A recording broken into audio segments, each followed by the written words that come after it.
Croyez-vous avoir un raisonnement logique?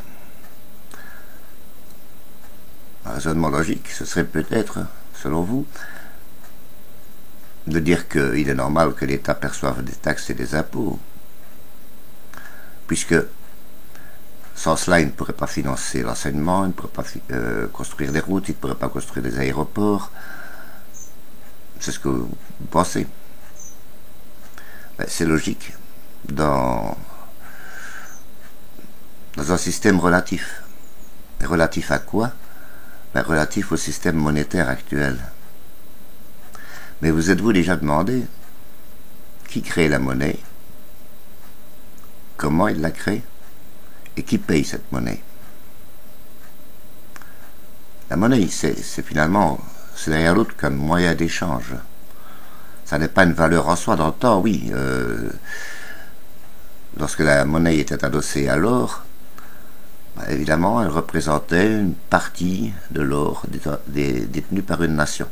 Mais c'est plus le cas aujourd'hui. La monnaie n'est plus adossée à l'or. Elle n'est plus adossée à rien du tout.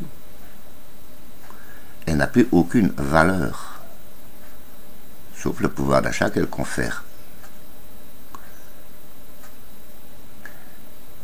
Mais dans une situation normale, à qui devrait appartenir cette création monétaire? Je dirais à tout le monde. Pourquoi est-ce qu'elle devrait être l'apanage d'une caste de privilégiés, d'1% de la population environ, qui détient déjà 50% des richesses mondiales? Pourquoi?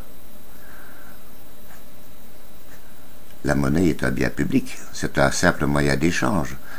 Ceux qui créent des richesses, qui produisent des richesses, ce sont les hommes, les travailleurs, les entrepreneurs, les États.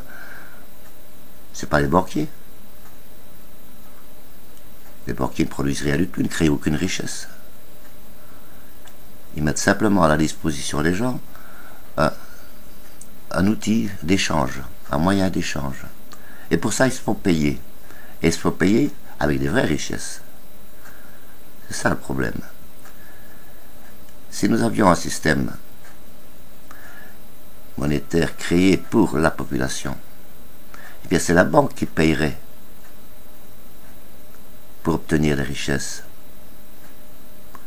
Ce ne sont pas les créateurs de richesses, les producteurs de richesses qui paieraient pour pouvoir se les échanger. Donc, quand vous écoutez les paroles du gouvernement, les journaux, quand vous lisez les journaux, la télévision, etc., dites-vous bien que vous êtes dans un monde relatif. Relatif à une erreur de départ, qui a été de donner aux banquiers le droit de créer la monnaie. On peut lutter contre ça, c'est ce qu'on fait sur le site monnaihumaine.org. Vous pouvez vous inscrire sur ce site si vous n'êtes pas déjà. Et sachez que notre prochaine réunion sera le 26 octobre à 21h. C'est une réunion virtuelle, bien entendu, dans une salle de conférence virtuelle, forcément. Chacun aura le droit à la parole. Et on pourra discuter du système actuel, du système Robin, et aussi de la démocratie.